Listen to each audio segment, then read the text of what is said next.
Okay, so I'm going to talk about two trips I've done around Cape Scott on the north end of Vancouver Island.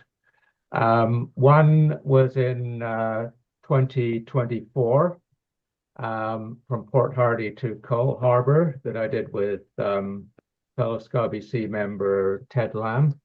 And the other one was a trip guided by Skills, located in Ucluelet, from Port Hardy to San Joseph River.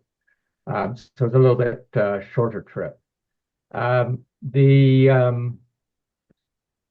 lot of the photographs and the video that I'm going to show aren't mine. So for the 2024 trip, there are photographs from Ted Lam, and on the 2021 trip, photographs from Steve Barnes, Eric Jensen, Finn Steiner, as well as me. And I've indicated at the bottom of each slide if it's not mine. Any that don't have a label are in fact mine.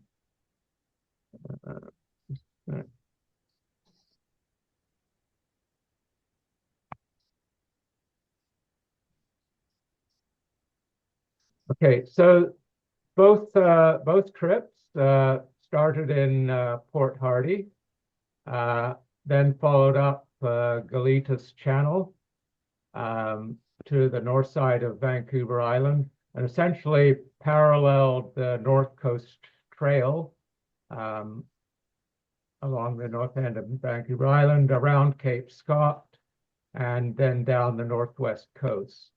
The Skills trip in 2021 ended at San Joseph River here, but the trip that I did with Ted continued on down and through Quatsino Sound to Coal Harbour, which is just here. So the 2024 trip was a total of 110 nautical miles, excluding some side trips we did. The return trip was 10 nautical miles back from Coal Harbour to Port Hardy. So it's actually a lot faster to walk than to go by kayak. We spent 14 days altogether, and 9 of those days were basically paddling on the route that I've shown. 2 days were for side trips, and 3 days we did no paddling. The 2021 trip was a bit shorter. It was 8 days altogether. 1 day was a rest day, but 2 days were very short, and it was about 65 kilometers. So for both trips, day one, we started at Kayak Park in Port Hardy, then paddled up Hardy Bay, and then up Galitas Channel. In the 2021 trip, we camped at Songgeese Creek, but in the 2024 trip, we continued up to Galitas Waterfall and camped at Nolan Point. The primary reason we did that is because we wanted to be able to paddle along the coast of Nige Island here, which is very picturesque. It's actually a lot nicer than the Vancouver Island shoreline there. So this is launching from Kayak Park at low tide. As you can see, it's quite a long carry to the water, and some of it's a bit slippery. So it takes a fair amount of time if you choose that option for launching.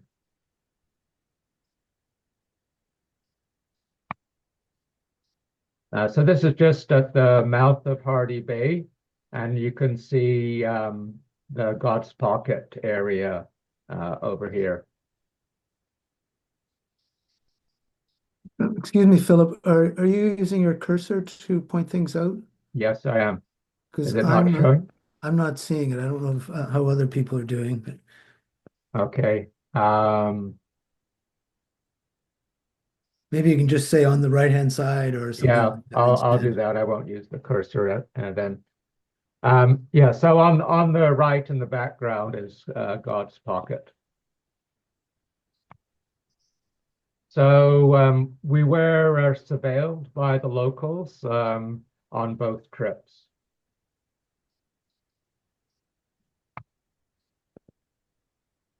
This is the Nolan Point campsite, which I think is fantastic.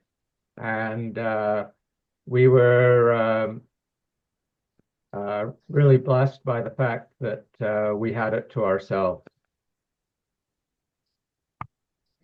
This is one of the coves beside the campsite.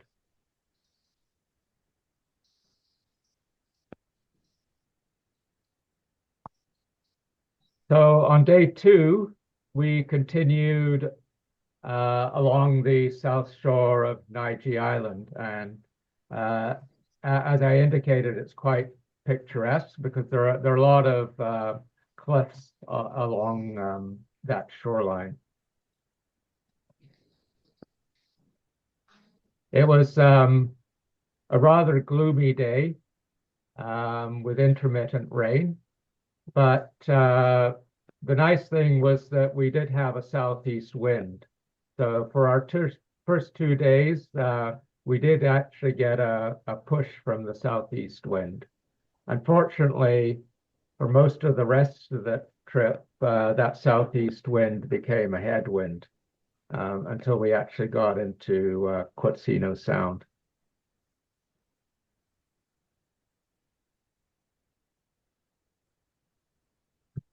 So day two of both trips, we ended up at Jethro Point.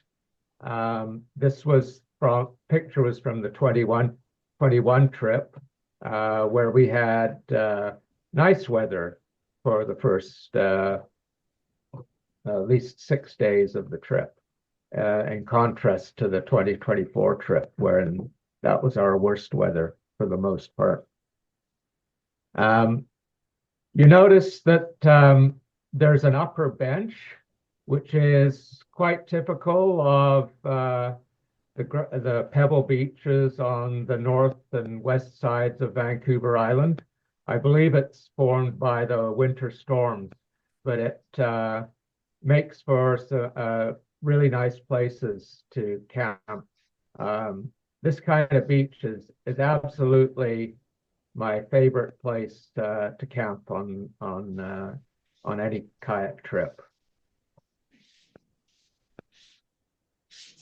In the 2024 trip, we camped at the far end of the beach because there was surf at this end. The picture of the sunset from Jethro Point.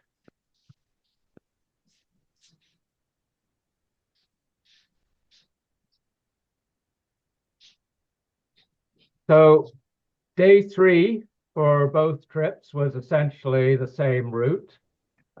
We started at Jethro Point at the far right, crossed Nawiti Bar, which is the shallow area a little to the left of Jethro Point, and then around Cape Sutil, which is near the middle of the chart shown here.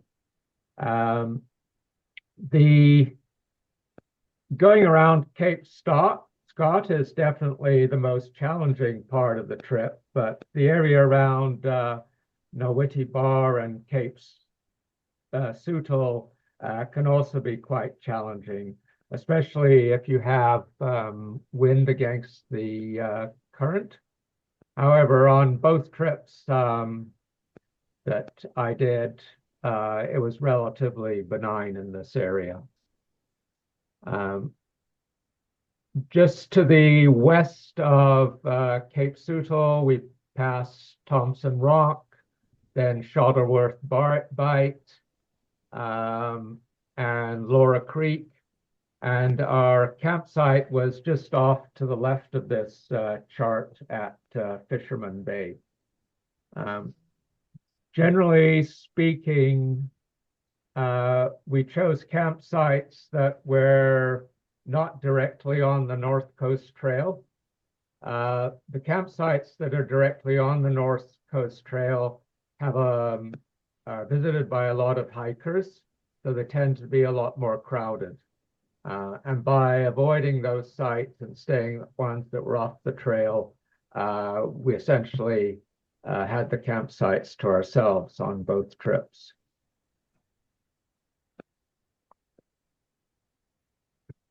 So black bears can be encountered in this area. This one is on the beach just to the west of Jepter Point.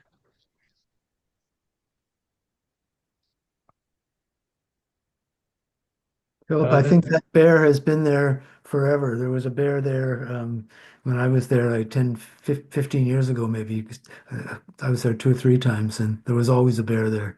So, Yeah, I guess it's a popular spot for them. This is a little farther west at the end of the beach. So on the 2024 trip, we were camped just behind the rock on the gravel beach, just behind the rocks on the in the foreground.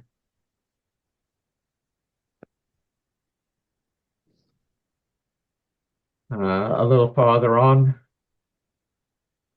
So although I said it was generally rainy on the 2024 trip, we did actually, in this section, we did actually get a bit of sunshine for part of the day.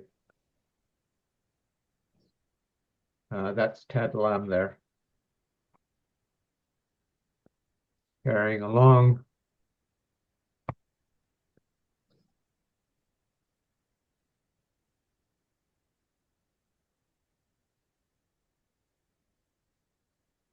And here we're, Ted is just east of Cape Suttle.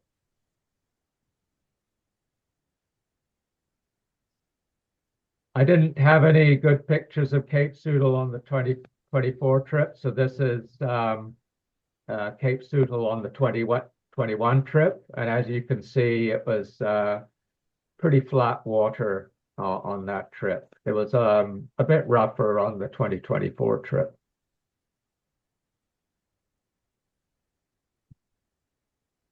Some sea otters.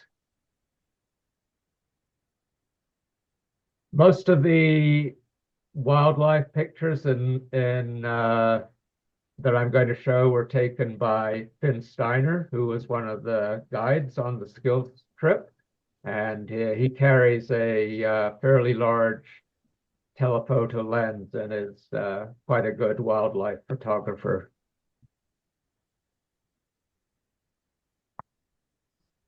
And some sea lions.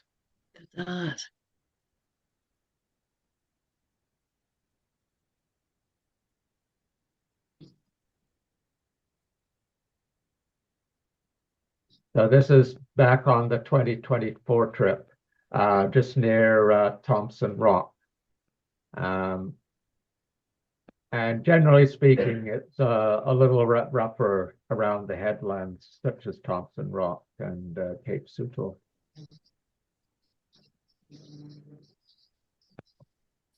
There's Ted again, once again near Thompson Rock.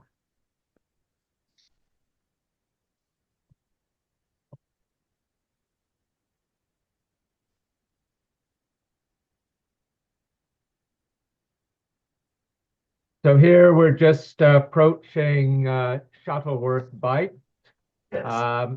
The rock in the foreground is just a headland before Shuttleworth Bight, and the background at the right is the far side of Shuttleworth Bight.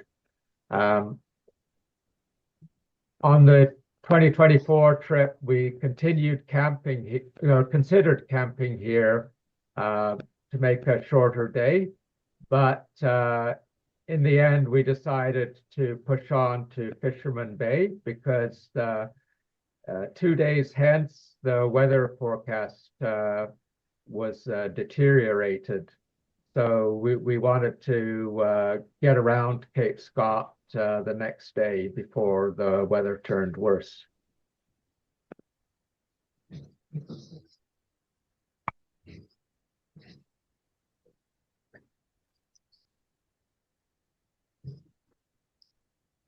So in the essentially in the middle, near the middle of the land section there, is Fisherman's Bight, or Fisherman's Bay rather. The label, you can't see it fully, but it's just right beside Nissen Bight. So Nissen Bight is right on the North Coast Trail and has lots of hikers camping there. But Fisherman Bight or Bay just to the left had no one but us on either trip because it's just a little bit off the trail. So on day 4 of both trips, we continued along the north coast, past Nell's Bight and Experiment Bight, and around Cape Scott, and then into Guy's Bay. One of our backup plans, if the weather was really bad and we couldn't go around Cape Scott, was to do a portage from Experiment Bight to Guy's Bay. There's a trail across that little isthmus, and in fact, that's what the First Nations used to do when they wanted to get past Cape Scott if the weather was poor. You'll notice the large overfalls shown on the chart. That's because the current around Cape Scott is quite strong, and it can get very rough there if the wind is against the tide. So timing when you go around Cape Scott is quite important.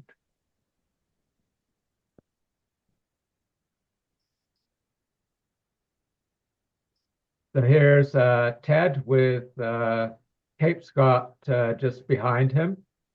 And in the distance to the right are the Scott Island. So it's relatively calm on this side of Cape Scott because, again, the winds were from the southeast. So this side, it was sheltered on that day. So this is when we've rounded Cape Scott, and it's rather rougher here.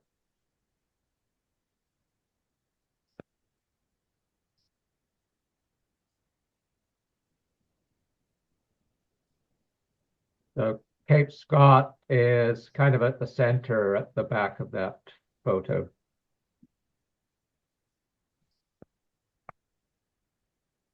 And this is the entrance to Guy's Bay, which is a beautiful sandy beach.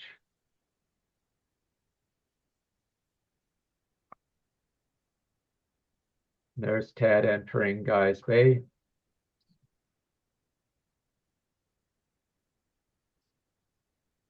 And our campsite on Guy's Bay.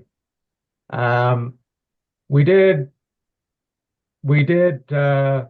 share the beach with father and daughter, but they were at the far end of the beach, so we basically had the area to ourselves. Although occasionally some hikers came over on a day trip. Once we got to Guys Bay, the weather improved and we had northwest wind. We actually stayed here 2 nights.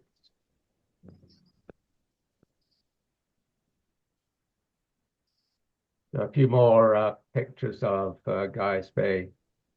So the grassy field behind has the trail that goes over to Experiment Bight.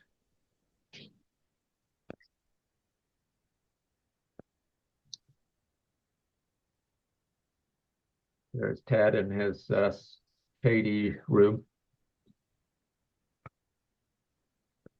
This log was our kitchen.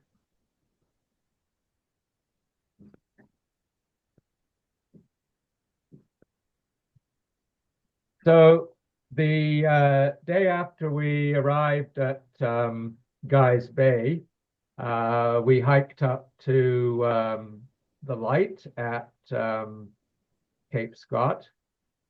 One of the, there were two reasons. One, we wanted to see it.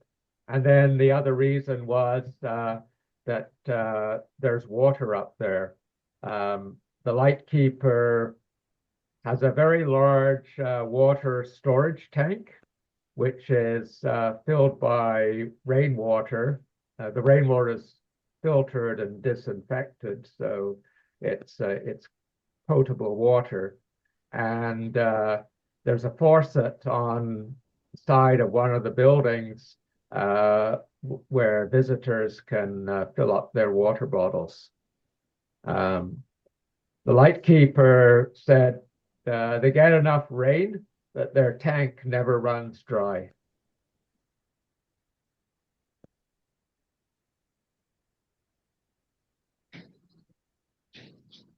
So there's Ted demonstrating one of the methods for carrying water. We didn't bring any backpacks, so we carried our dromedaries in IKEA bag.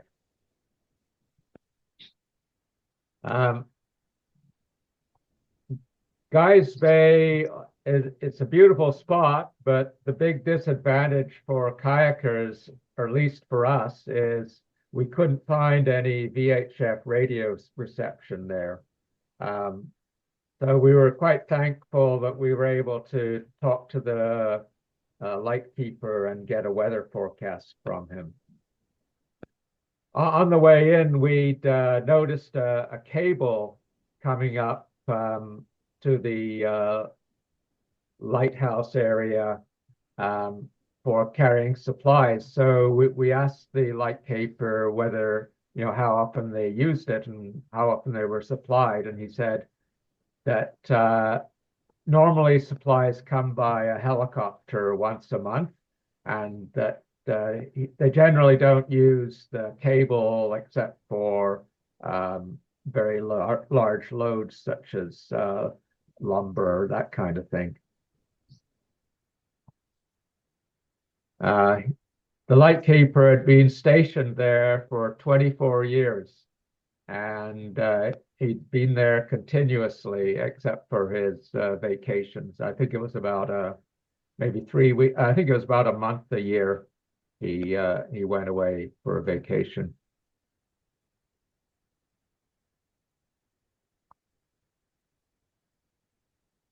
There's the Scott Islands in the background.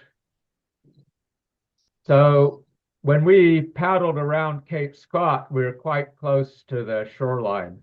So the lightkeeper wouldn't have actually been able to see us. And probably we wouldn't have been able to contact the lightkeeper by VHF radio because there's no line of sight either.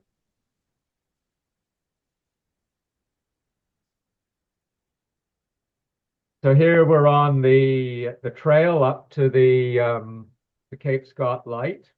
This trail was actually built as a road using logs by the RCF during the Second World War, because there was a secret radar station at Cape Scott that was maintained by the RCAF.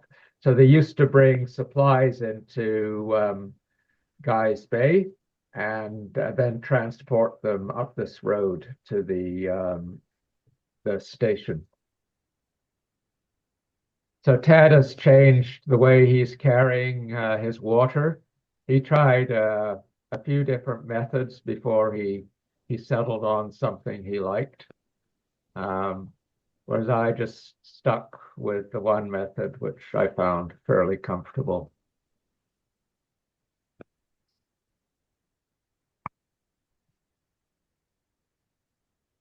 So this is back at Guy's Bay, just the evening before we were going to leave.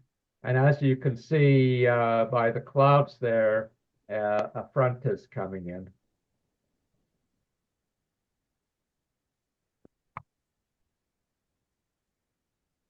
So the other tent is at the far end of the bay there. So it's quite a distance away.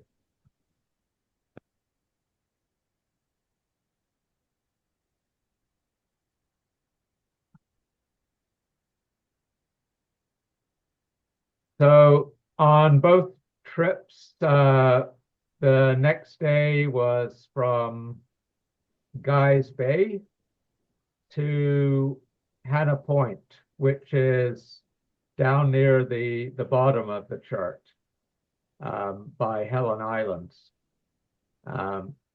The prominent peninsula just before Hannah Point is Cape Russell, which can also be fairly challenging if you have a southeast, especially if you have a southeasterly wind, which is what we had. The 21 trip ended at San Joseph Bay, just at the bottom right. But the trip that Ted and I did continued on past Hannah Point. I'll just note just a little above Cape Russell is Lowry Bay, which I'll show some pictures of, and that's where we stopped for lunch on the way to Hannah Point.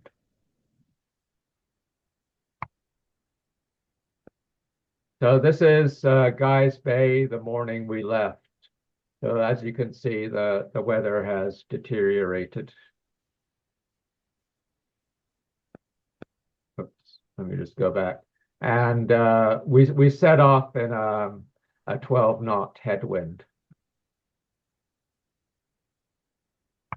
This picture is from the 2021 trip, and that was the lead guide, Laurel Archer, just after leaving Guy's Bay. So on that trip, we didn't have any wind, but we did have fog.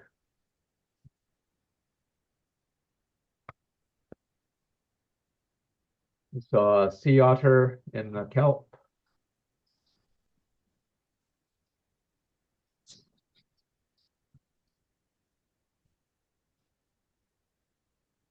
And around 10 o'clock in the 2021 trip, the fog started to lift.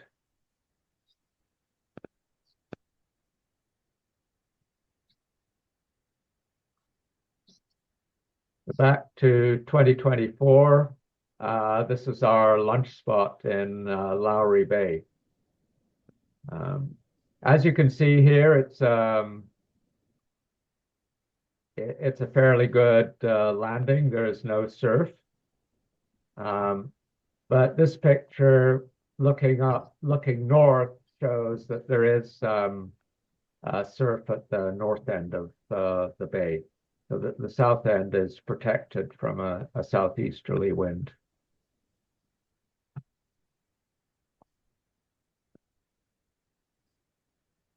So this is just a detailed view of Cape Russell and Hannah Point and Helen Islands.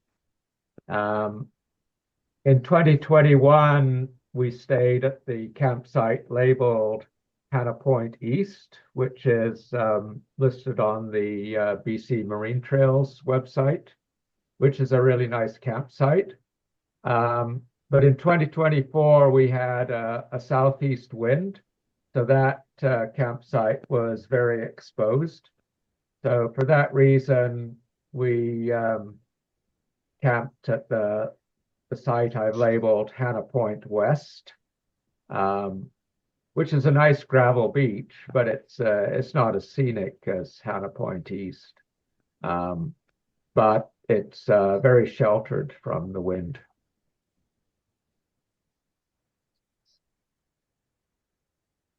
So this is from the 2021 trip showing the beach at Hannah Point East. As you can see, many hands make light work.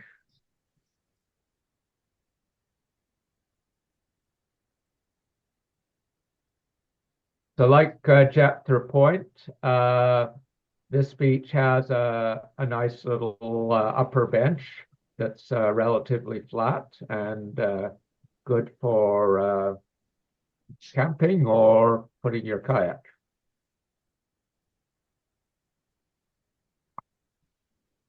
This is some rocket weed at Hannah Point East, which is edible.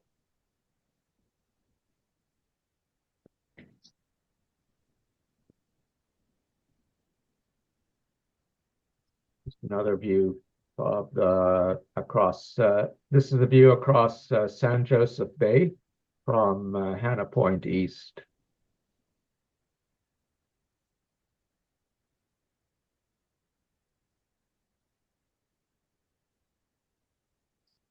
So from here on, there are no more pictures from the 2021 trip because that ended at San Joseph's Bay. Everything else is from 2024. So when we left Hannah Point, we paddled down past Cape Palmerston. We stopped for lunch just near the Cape Palmerston recreation site. Then we went past Raft Cove and Comerall Point and camped at Top Knot Point, which is about halfway down the coastline that's shown there.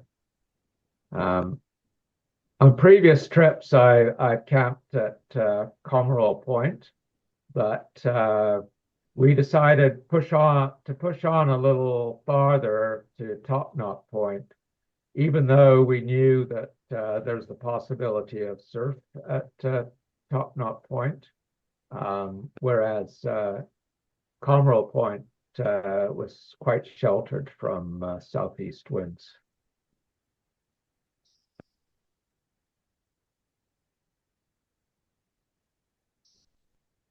So this is off Cape Palmerston.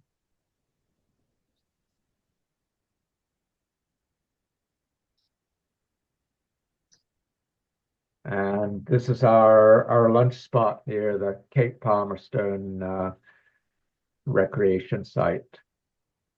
So the 2 days that we spent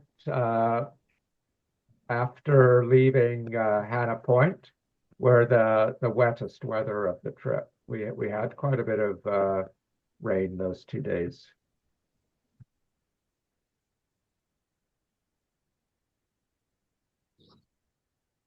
There's Ted putting on a brave smile in the pouring rain.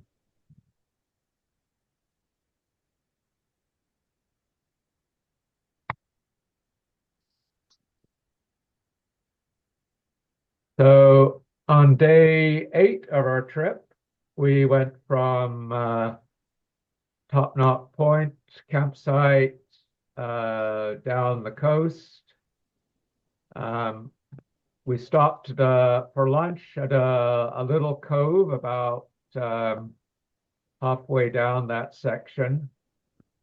There are not many landing spots on that section of coast. And the place we did stop at, it's not too obvious that you can actually find a way in there. The landing is protected by a lot of rocks, but there is a route through. Then we continued on past Grant Bay and around Cape Parkins, past Cairns Beach to the Hunt Islets. But as I'll describe later, we decided not to camp at the Hunt Islets and ended up going back to Cairns Beach to camp.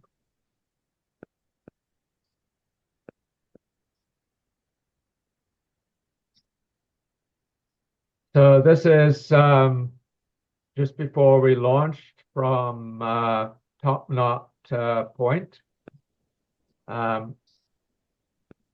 As you can see, there is a bit of surf there. We actually, directly in front of our tents, the surf was larger, so we ended up moving our kayaks down the beach to this area where the surf was lower. But that took quite a bit of extra time. So in the end, we probably would have been better off just to camp at Comerall Point, because we could have paddled to Top Knot Point in about the same time that it took us to move all our kayaks and all our gear the extra distance down the beach at Top Knot Point.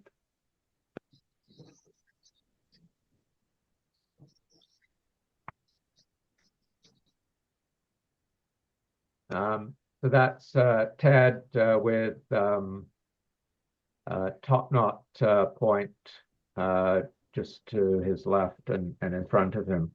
And you notice that the reefs extend quite far out from the point, which is fairly common in this section of the coast. So there are sometimes you have to go quite far out to get around the point. Other times you can find your way through in between the boomers.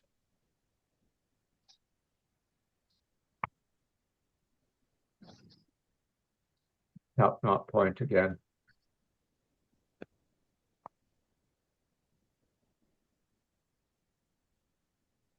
And this is the section between Top Knot Point and Grant Bay.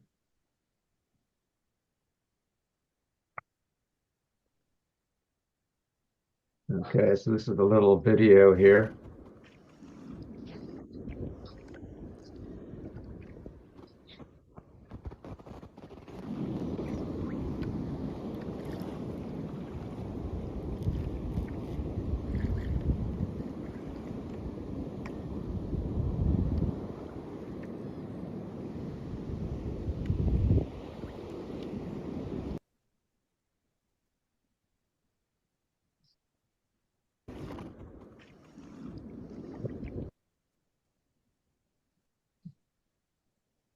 So continuing on towards Grant Bay.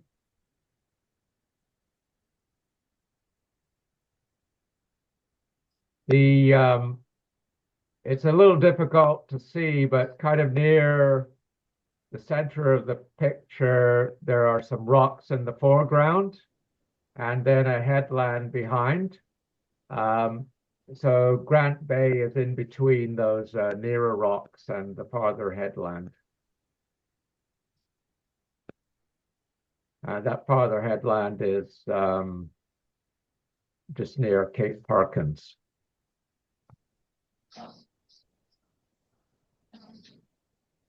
You can see it a little better there. So we're just close to Grant Bay here.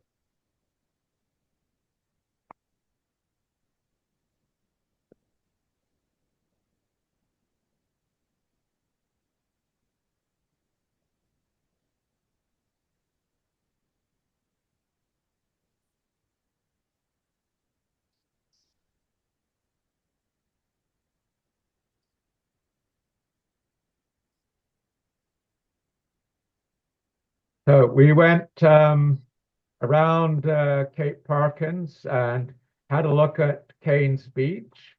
It was quite windy there, so we decided to head over to Hunt Islets, which we expected would be more sheltered. And it was. However, when we got there, we found that there were 5 tent sites, but 4 of them were occupied by an extended family who were camping, had been camping there for a week, doing some fishing. They told us that they had created the tent sites and trails starting, I think it was about 20 years ago. And a few years ago, they were surprised when they came for their annual visit and saw a BC Marine Trail signpost saying that it was a BC Marine Trails campsite. The family said we're welcome to stay if we wanted, as far as they were concerned, but since we thought it would be too crowded, so we ended up going back to Cairns Beach, where we stayed for 3 nights. Oh, sorry. So this is our campsite at Cairns Beach, and you can see the tarps are acting like sails there.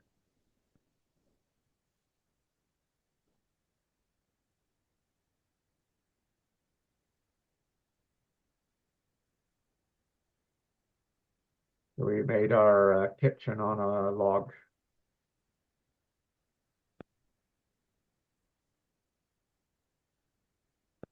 We spent the following day just resting at Cairns Beach and relaxing.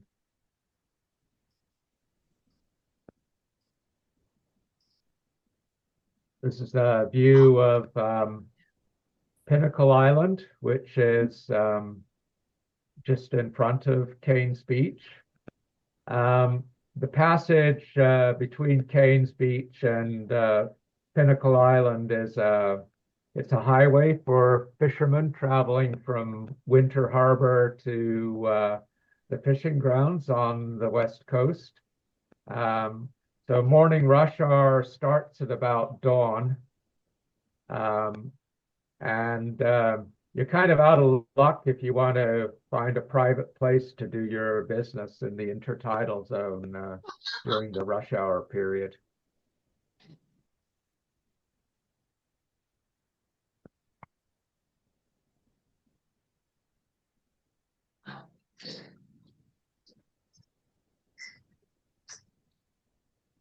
That's Cairns Island in the background. So to get to Cairns Beach, we came through the passage to the right of Cairns Island.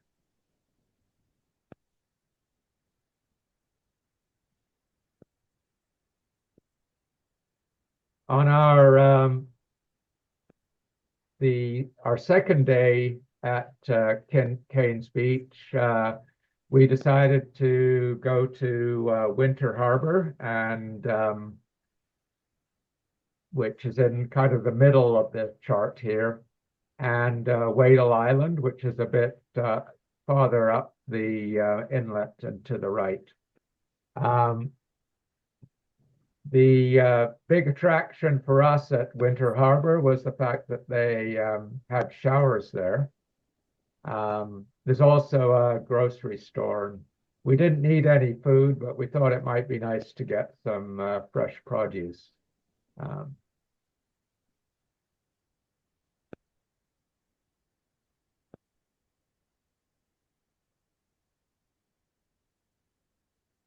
So this is approaching Winter Harbour. It's very sheltered in that area. And it was actually quite a hot day. There's Winter Harbour.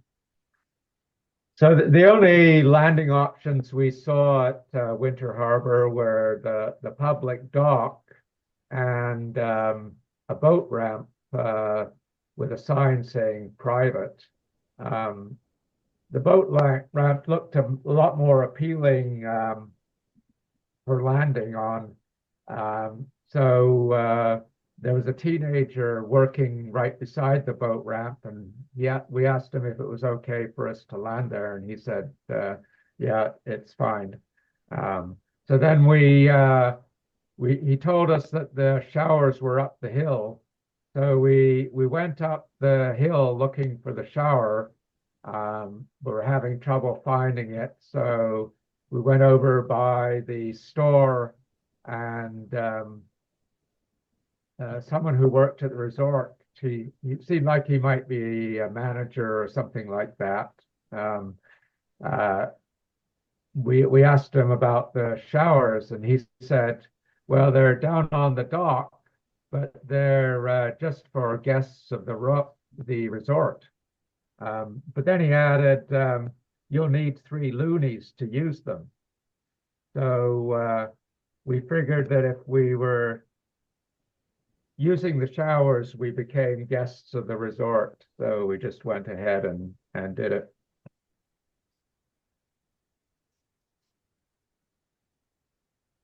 We were a bit too early for the grocery store. It didn't open till 1 o'clock. And since we didn't really need any extra food, we decided to forego that and just continued up to Weddell Island and then back to Kane's Beach. So this is a little farther up at the upper end of Winter Harbour. So on our third day at Kane's Beach, we went across Quatsino Sound, past the Gillum Islands, which are just past the center of the sound, and then down to Gooding Cove, then back up past Harvey Cove and across through the Gillum Islands again. That turned out to be a really nice trip.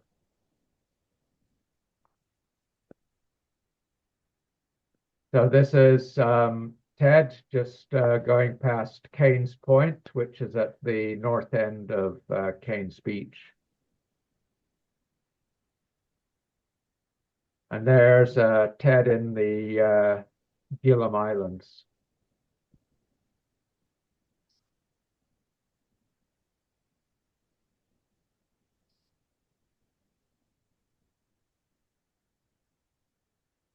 Again in the Gillum Islands.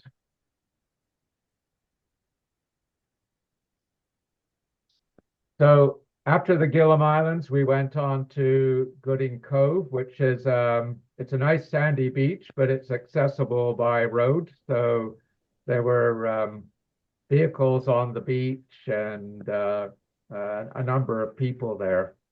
So we had lunch there and then headed north again, and we found that the shoreline just north of Harvey Cove was really picturesque. There were lots of great rock formations and even a few sea caves and sea arches. So I'll just show a few pictures of that area.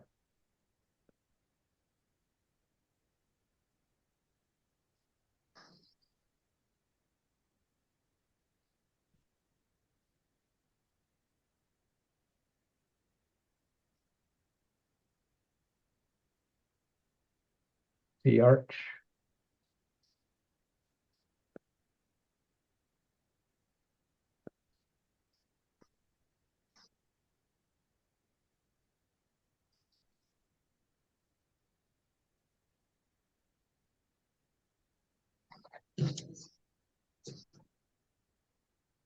Then this is back at Kane's Beach. It's So pretty nice. this is what Kane's Beach is like at low tide. It's not so easy to get into it. but there is one passage that I think you can get through even at very low tide, and its location is described in John Camantas's guide to this area.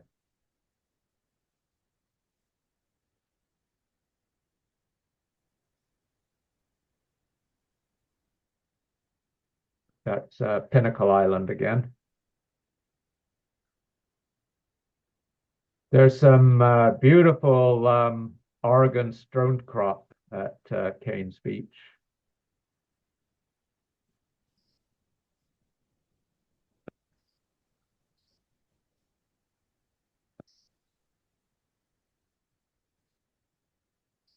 So next day,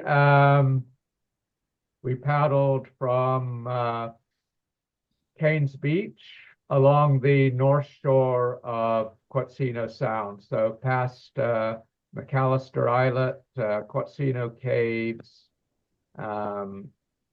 Quatsino Park, to Drake Island, which is near the far end of Quatsino Sound. And you notice just to the right and above Drake Island is Quatsino Narrows, which leads into the inlet on which Coal Harbour is located. And Coal Harbour is shown at the upper right.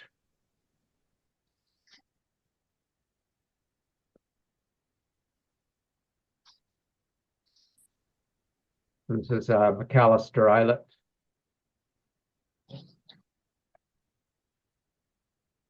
And the Quatsino Caves area.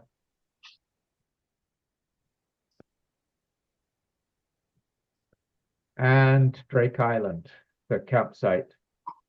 So from the distance, this looked like a fantastic grassy field that would be great for camping on. However, when we got there, we discovered that it was sea asparagus.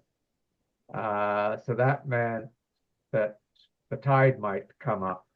And so we did a calculation about how high the tide, the highest tide would be in the middle of the night. So we did a calculation about where it would come to, and we found out it would come to almost where the kayaks are located in that photograph. So we ended up camping in the forest.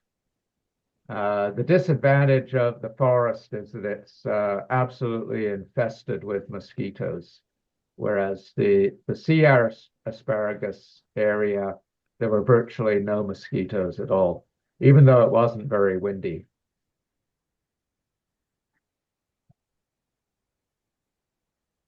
So this is the Drake Island campsite area again.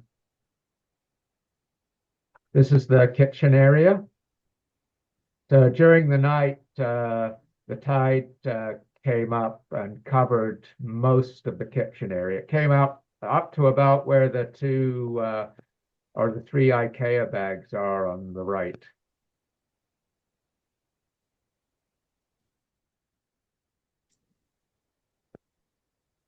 There's my tent in the forest, surrounded by thousands of mosquitoes.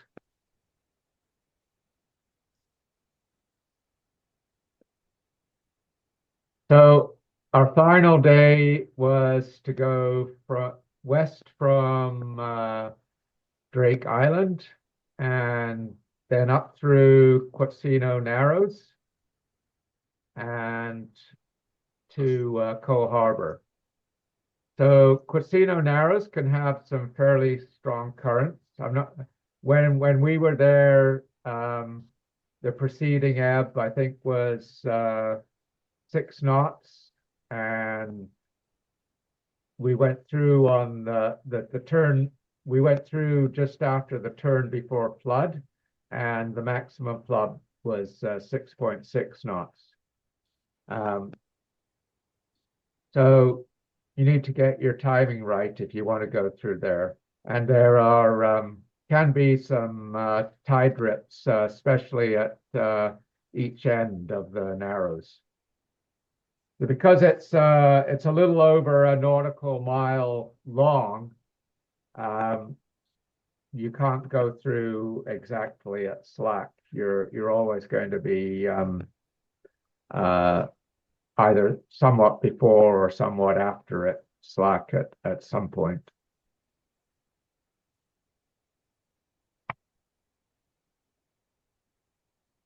So this is just heading away from our campsite on Drake Island.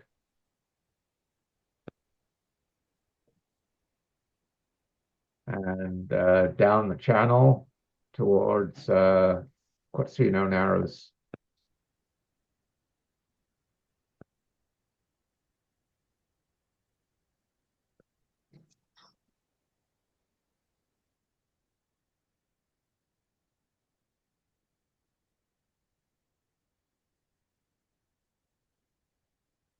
So this is a picture of Quatsino Narrows, the currents taken from sailing directions. We went, if you look at the right photo, we went through near the turn before flood. So the right photo picture is relevant. You can see down near the bottom is Porty Island. So we decided we'd go around the south side of Porty Island because there'd probably be less current there, and then go up through the Narrows. It ended up we timed it so that the turn was when we were about halfway through the Narrows.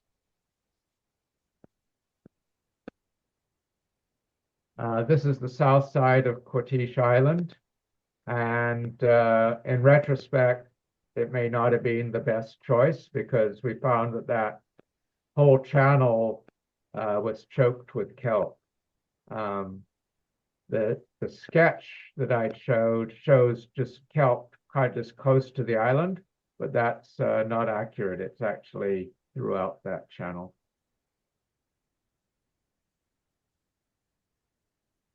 In any event, there was no issue. It was just flat water going through Quatsino Narrows.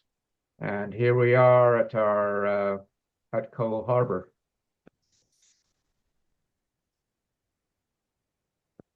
And our final photograph.